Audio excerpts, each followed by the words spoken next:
Alrighty, we got a bit of a late upload today. Your boy overslept a bit, but it happens, right? So, today what we're going to be doing is talking about the super EZAs within Dokkan right now, and just kind of ranking them based on a tier list, right? This is going to be the physical Vegito Blue and AGL Rose Goku Black update, so the beginning of GDC. This is what we're going to be talking about today.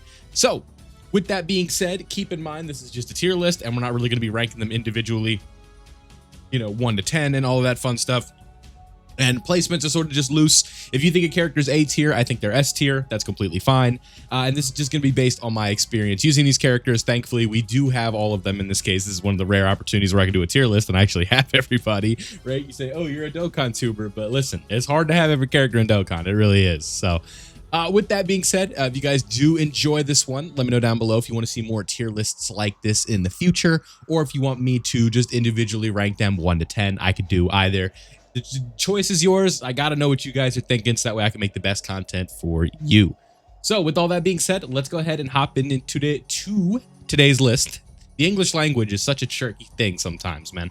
But let's hop in. So AGL Super Saiyan 3 Goku. I like this character, but I definitely think he's B right now. We're over a year into his release at this point, right? The Super EZA's been out for a bit, and I think he's decent, right, for what he is, but he's definitely seen better days, right? You're really kind of just relying on his dodge, and the offensive stats that he brings to boot are just not on the level of the characters that we see these days.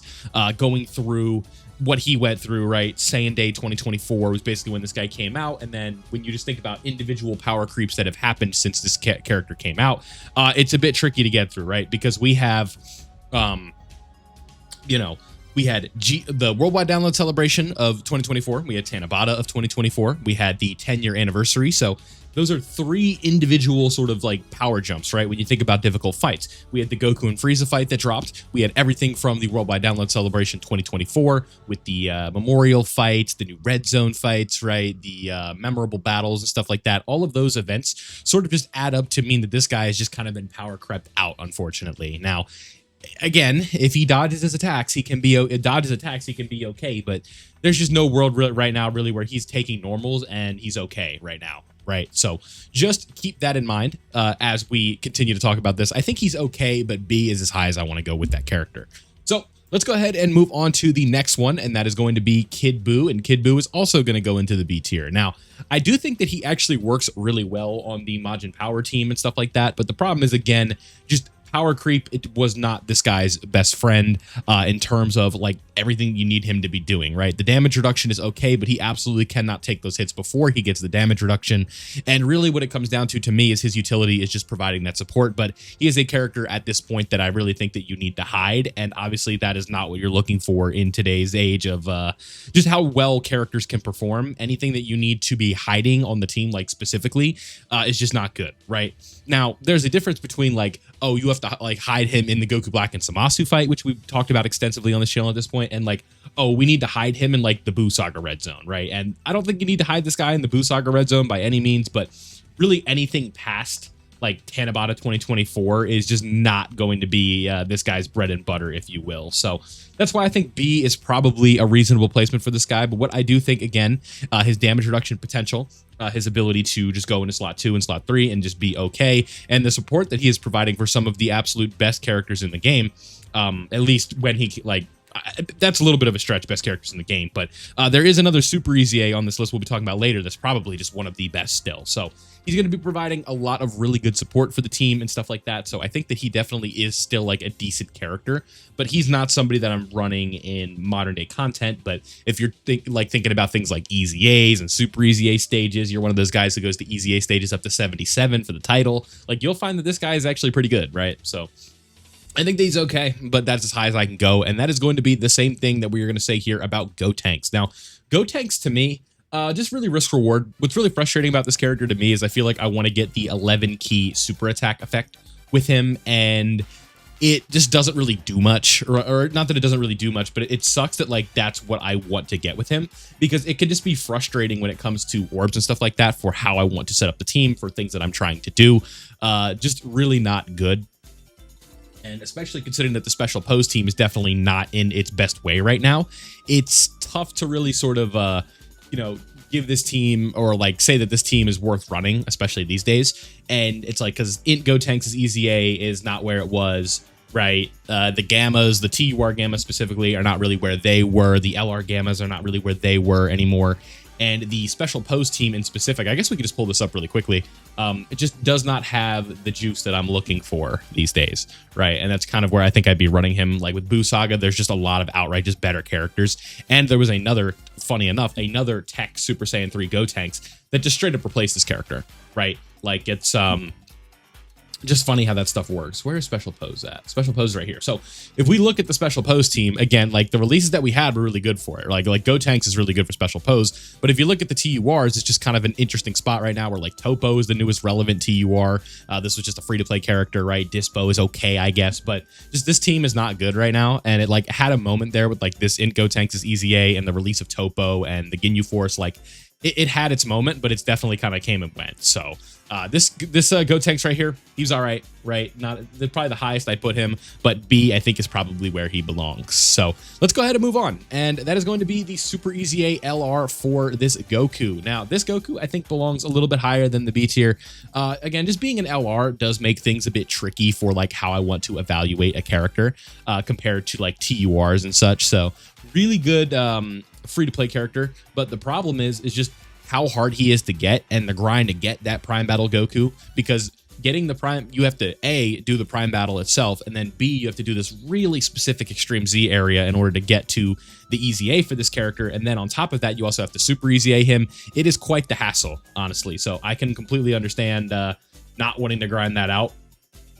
And it's just like, I feel like a lot of players probably just don't have a really good gauge for this character just because of not how rare he is, but just how hard he is to get. And when a character is extremely difficult to get, it can be a bit of a pain in the ass to sort of want to like gauge to see how they are. But I like the support that this character is doing. I guess we could kind of just like pull him up as we're talking here, but like the support that he's bringing to the team, I like that. Has like an okay attack stat, an okay defense, right? But he is a very specific setup, and there's a lot of things that you need to do properly in order to really like get the most out of that character. So him being the first LR in the game, I think him having a Super EZA at this point is pretty cool. But again, the support that he has on the 18 key, very nice. More support here. You want him to be in the second or the third slot because he absolutely cannot go into slot 1. So that is sort of just how I'm feeling about this character right now. You could probably argue effective against all types and crits, so he does have ability to do damage. I think just the fact that he's an LR Super EZA, just inherently, I'm going to put him a little bit higher on the list, just at the A tier. But I could definitely see the argument for him to go down to B, and I think that's completely fine. So if you want to put him up there, I think that's fine. But let's go ahead and move on to the next one, which is going to be Ultimate Gohan. Now, Ultimate Gohan is also somebody that's going to be going in the A tier. I like his support on like a Buu Saga team. And you kind of need to run like a bit of a specific setup to really get the most out of him. But overall, I still think he is very, very good for what he is. Just a TUR that is a support in the third slot, right? That's kind of just like where I like to use him. And I could understand like maybe some arguments where you'd want to use him somewhere else. But if we pull him up right here, we could see a second or the third attacker. Like you don't want to be putting him slot 1 because he does get that guard in the third slot, right? And as well as the dodge for every super attack that he's performing. So we have guard, we have dodge, and you just want to make sure he's in slot 2 or slot 3. And then we're getting super class support, and we get additional support when there's an extreme class enemy, which right now in the hardest fight in the game, I don't think I'd be running him in here, but technically it is an extreme class enemy. So that would be pretty helpful for you overall, I'd say, to kind of get where you need to be. So that's like kind of how I'm feeling about him right now, right? Just kind of giving that really good support on teams that need it, right? Like Majin Buu Saga and stuff like that. This is really where I like to run this character, but you could also run him on like hybrids, Goku's family. He's not specifically tied down to a category. It's just I think that the Buu Saga is where I'm going to be getting the most out of him, as well as the greatly raising for attack, right? I wish this was defense, but the problem is Super EZAs do not change the super attack effects. So like he's just permanently stacking attack, which is like, it's kind of whatever, right? Like it's fine, but I think it definitely could have been better. So, you know, that's why I have this guy where I have him in the A tier. Overall, he's pretty good. I have to sneeze. Okay, so moving along, right? We're going to come back to Goku Black later because we're nowhere near that. But let's continue to move on with this list. And next up, I'm going to be talking about Goku Black here. The other Goku Black, physical Super EZA Goku Black. Now, this guy at one point was really good, right? When he came out, when he released earlier in the year or in 2024. I think on release, he was okay. but he just, I think, could have been a little better, right, on his release. And I just don't think there's like too much to talk about here. He has orb changing and he's really good with orbs, but you're just not really running him on any team at the moment that you're really like too concerned about. So definitely, I think B tier is probably the proper spot for him. I don't really think there's an argument for like A or anything like that at the moment. So I think, again, B is probably just where I want to put him. I realize like we're 10 minutes into this and like the goodies are not even like characters we've talked about yet. So let's just continue to move here, right? So STR Broly, I think he's actually pretty good. I would put him in S for sure.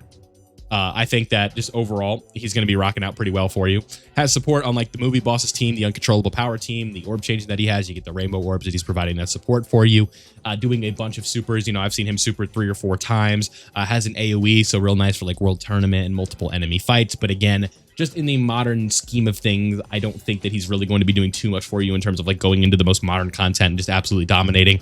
That is not where I feel that this Broly is at the moment. But you could definitely make an argument that he is very good still, right? For a free, like for technically a free unit you can pick up with like redstones at some point. I like the character, but I definitely don't think he's like the best of the Super EZAs. I'd probably say like the highest I would put him is S. So that's probably where I'd put him right now. I just keep him in A, but if you want to argue him in S, I think that's completely fine. Going into another character in the A tier who I think is very good is Full Power Frieza. Has very good damage reduction potential. The problem is the numbers have just gotten so out of control with these bosses that it's really tough for these characters to even be ran in like modern content. But I still think in the grand scheme of comparing him to other Super EZAs, he's pretty good. And I just like what he's doing, right? You run him alongside like other Frieza characters, the EZA Full Power Frieza, if you run him on like a team with him. And he's not going to be, unfortunately, they don't link because they share the same name. But has big bad bosses, has all these other things. Just again, with the damage reduction that he has, you can put him in slot 1 in some situations, just not in like modern fights. I think that's probably where I would put him if I had to, right? With the damage reduction and stuff like that. That is what I like about this Full Power Frieza. Let's go ahead and move on to the next character in the A tier. And this is unfortunate because I think this character easily could have been like Z tier. But that is Super Saiyan 3 Vegeta. 80% damage reduction for 10 turns, and somehow it doesn't feel like it's enough, right? Like, it just somehow did not feel like enough with this Vegeta. I think he definitely could have been better. If we go to, I don't know what I guess we just go to Pure Saiyans here, but I just don't think they did enough with this character to the point where it felt like it was really worthy of a Super EZA. And, you know, the funny dialogue around this character, especially when he released, was like, oh yeah, there's no way that they can fumble the Super EZA. I think the word that they can, the term was unfumbleable, right? Like it's not possible that they can mess this unit up, and they somehow did. And the thing is because he has that 80% damage reduction for as long as he does, you could easily say, where the hell is the Super Saiyan 3 Vegeta at? You could easily say that he is like, what's the word? He's good, right? Has damage reduction, right? And you could easily say that like this character has its own like utility and stuff like that, but it's just not enough. Like in this day and age, it's funny because 80% damage reduction literally is not enough. Like it's crazy how power creep has been going this year, but it is true. Like it's just, I don't know. It's really tough to really sort of gauge where I think this character's at. I just think A is probably the highest I can put him because, again, 80% damage reduction is 80% damage reduction. But, again, he really could have been a lot better. I just don't think offensively he brings enough to boot as well. And you just, like, it's like you have to stun the character to get more of the attack out of him. And I'm sure most of you guys know at this point, most of the bosses in the game, especially, like, after like the first phase, just cannot be stunned, and it's like for good reason, right? Because like you could just stun everything. This game be way too easy. So that is definitely the case right now. So A, I think is as high as I can do, and I think that concludes the A tier. Just looking at this right here, so that is good. So from here on out, we're going to be talking about the good units, right? Like the really good Super EZAs at this point. And I think you could argue like maybe Gohan goes up in here, but I'm going to keep him at A. We'll do something like this, right? Like I don't know, something like that. Something like this, just so people that didn't hear me say it's not ranked, we'll just do something like this. I don't know. There you go. So moving along, right? The S tier. First character I want to talk about is Beerus, Realm of Gods, Planetary Destruction, what's it called? Movie bosses, all of these things. He does a pretty good job with all of that stuff. Is a decent tank character, and what he also brings to the table is like the ability to have a rage mode, which serves as a pseudo giant form. And with that pseudo giant form, you are able to take away super attacks and also potentially stun the enemy if they're eligible for it, right? So if you could stun enemies, you could take away super attacks. You can use a giant form that's going to relocate AoEs or super attacks. That's just going to be a huge win for you, for the good guys, if you will, right? Like that's just a really powerful ability that this guy has. And he just works well on some of these teams with the damage reduction and the guard that he has. Just really can hold it down where you need him to hold it down. And I think that's just really valuable for a character like this Beerus. So that's why I have him where I have him. S tier, I think, is just an easy call for him. Next up on the S tier, I want to talk about, we'll talk about Gohan. I think Gohan is pretty good, especially defensively. The problem is you just need to get him his orbs. And he does create his own orb, so I think it's possible. But overall, especially like after this guy has done 1 or 2 supers, he's going to be really stout defensively. And just offensively, he does bring a lot of power to the table, especially if you get a lot of orbs for him. Like the way that he links up with a lot of other characters in the game, right? Has that sort of Super Saiyan style link set. I believe him and the Tech T or LR Broly share a decent chunk of links. That's obviously helpful for a character because Broly is still, you know, one of the 12, 13 best LRs in the game still at this point. So that is a big plus for where this guy is going to be linking and stuff like that. So overall, I really like this Gohan offensively. Defensively, he's okay, but I think it's just more of his attack prowess that's more of like what's attractive about this character in terms of things that he's doing. Otherwise, right, like it's an interesting situation that we find ourselves in, right? It's fun about the game. And am I yapping? I'm yapping. So yeah, really like what this Gohan does. Let's go ahead and move on to the next character in the S tier, and that is going to be this Kaio-Ken Blue Goku. High risk, high reward character. Like what he's doing. If we go back to the pure Saiyans, right here, our boy Goku.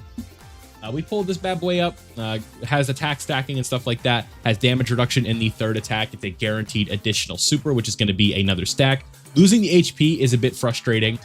Getting certain damage reduction based on HP, very nice, right? And then we also have support for potentially 2 turns against extreme class enemies, and then just baseline support. So decent damage reduction, decent support, stacking, things that you'd like in the S tier, I think is where this guy belongs, and that's why I'm going to be putting him there. So let's go ahead and move on to the next character in the S tier, and that is going to be Janemba. I like Janemba's ability to guard. I like his ability to dodge. Just a really good, solid Super EZA that fits on teams that need it, right? You think about like uncontrollable power, you think about movie bosses, this guy fits right in at home. So if we go to the movie bosses here, I don't know, is Janemba even on uncontrollable power? I think he is. But if we go over here, where is he at? Janemba, where are you at? Right here. So Janemba, right? Greatly lowers defense is like okay, but we have guard, high chance to dodge, very nice. When we get super class enemies, we're getting effective against all types, right? Every attack, we're getting buffed up. Extra dodge chance right here. So we have like a 70% chance to dodge before he attacks. Then when we get, if we put him in slot 3, he's also going to have a 70% chance to dodge as the 3rd attacker in the turn. So guard, 70% chance to dodge. Kind of risk reward, right, in terms of like what we're looking for. And then for every attack received or evaded, he's also going to be raising his attack. So like slot 1, it's 1 attack. You want to risk that 70% chance to dodge. If he dodges it, you're in a good spot, and your defense is going to, or your attack is going to be buffed as well. So he's going to be hitting super, super hard. So, well, not super, super hard, but harder, right? So that's where I kind of have this Janemba at the moment. Big fan of the way that they designed the character for a Super EZA. Definitely belongs in the S tier, in my opinion. Next in the S tier, we got our boy Super Vegito. We want to talk about the epitome of high risk, high reward. It is this Super Vegito right here. He has the ability to have a scouter, which is very clutch, right? We love a scouter in this house. It's a very, very overpowered mechanic that makes the game so much easier. We look at some other things with the character, right?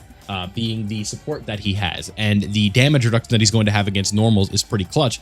But the problem is, which they rectified later with another character on this list, it's going to be this guy takes a super, it's over, right? So definitely can be a bit of a frustrating experience running this character, at least in my opinion.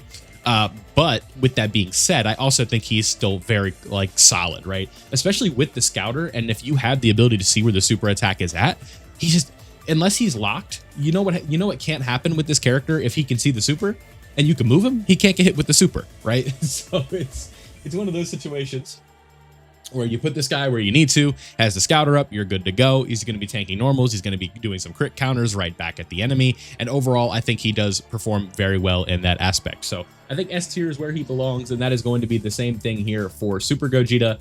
I think he's also kind of in the same boat where against extreme class enemies, he's doing a whole bunch of supers that are like okay damage wise, all going to be crits, right?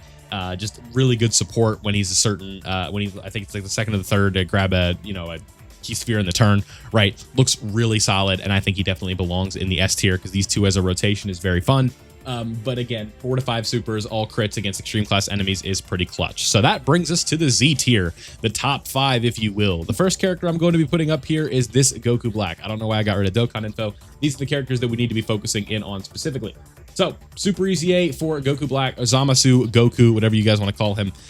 We got a lot of stuff going on right here, right? Raising attack and defense on the super attack is always nice. We have orb changing, we have support, debuffing the enemy, right? Extra stuff going on right here with Future Saga, crit, damage reduction, right? Guaranteed crit when you debuff, or we have, you know, HP 59% or less. And then we also have, if we get a final blow here, or a final, so if we knock out an enemy in the fight, like, then we get extra dodge. This guy is just absolutely wicked, right? Especially with the damage reduction at the start here. This is what a free-to-play Super EZA should be like. So in the rare case of this, where they EZA'd him right away, they did make up for the fact that his Super EZA, this is basically his EZA, because he EZA'd right away. It was part of one of the selling points of the 5th anniversary. It was like, oh my god, this guy's going to be an LR and he's going to EZA right away, and he sucked. So pretty big redemption here for this Super EZA Goku and Zamasu, right? Pretty cool stuff to see. I'm pretty happy that the character worked out the way that he did. So I think he easily belongs in Z tier. Now, the next two I'm just going to put in together because you guys know, and really I can just put these guys in as well while we're here. Like, we don't need to individually focus. You know where they're going. Right now, these two with like Buuhan and Cell, I really am a fan of how they turned out, right? You guys know, like, we've talked about Buuhan and Cell extensively on this channel.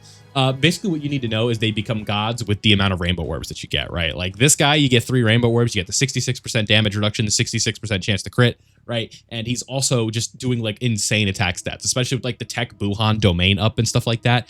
You have a ton of like room to work with where you're doing like 30-40 million attack stats, 2 or 3 of them all crits, like just insanely good, right? Like, this guy is absolutely like bananas with how good he is, right? And it's the same thing with Cell, with the damage reduction that he has with the rainbow orbs, the healing that he's able to do, just a really versatile character that you're able to do a whole lot of good stuff with. So that's why I'm a big fan of what they've done with Cell and Buuhan. These guys still are easily Z tier Super EZAs in my opinion. But let's move on to the fun stuff, the brand new Super EZAs in the game. That really, we can just go here, it'd probably be faster, but the brand new EZA, Super EZA, Goku Black and Vegito Blue. So, looking at what Goku Black is doing here, guaranteed additional supers, baseline damage reduction, getting attack 60% when we're getting hit, getting extra crit, getting extra damage reduction up to 50%. So you get these, you're up to 70% damage reduction with the attacks that you're receiving. When we have the Future Saga stuff, we have support right here for 2 turns for extreme class enemy or allies, and we also have guard. So guard, basically 70% damage reduction after taking all the hits. Probably want to build a little bit of dodge on this guy, because I don't know if he has enough in order to just be tanking everything. But overall, this is a really, really good Super EZA. Greatly raising his defense, right? Lowering enemy defense is always helpful. It's not the greatest effect in the world, but it still does help to have. So I think that they did a phenomenal job with the Super EZA on this character. So really happy with how he turned out. And then last but not least, we have Super Saiyan God, Super Saiyan Vegito, right? Damage reduction, we've always had that. We have orb changing. We have extra attack and defense when we're attacking, so that's very nice. When we get a normal attack, we have a counter with 60% damage reduction, so 80% damage reduction on those. Then when there's a super attack, we have that chance to dodge, right? And then we have the high chance, and then if we're under 70% HP and we put him in slot 1, we are going to have that extra chance to evade. So that's going to be an 80% chance to dodge temporarily, right? Then we also have a super class ally support for 2 turns, and then extreme class just baseline support. So this guy is going to have support. He has damage reductions with counters, right? He has the chance to dodge a super, which was like the fatal flaw of this character, that he could not take a super. And they've tried, at least in some respects, to rectify that. So this is how I'm feeling right now about the Super EZAs. We'll zoom way in so you guys can see it. Again, these tiers are not ranked very hard. Like, I kind of like loosely slid them to where I think they should be. But again, don't take them too serious. I try to emphasize that I don't really rank tier lists. So let me know down below what you guys think of this one. Did I get anything wrong? Who would you put in what spot? And all that fun stuff down below. So if you did enjoy it, don't forget to leave a like before you go. It helps out the channel greatly. Subscribe if you are new, so that way you don't miss out on any of my Dokkan content. GDC is still going strong, and we are right here ready to go. So thanks for watching. I hope you all enjoyed, and I'll see you all in the next one.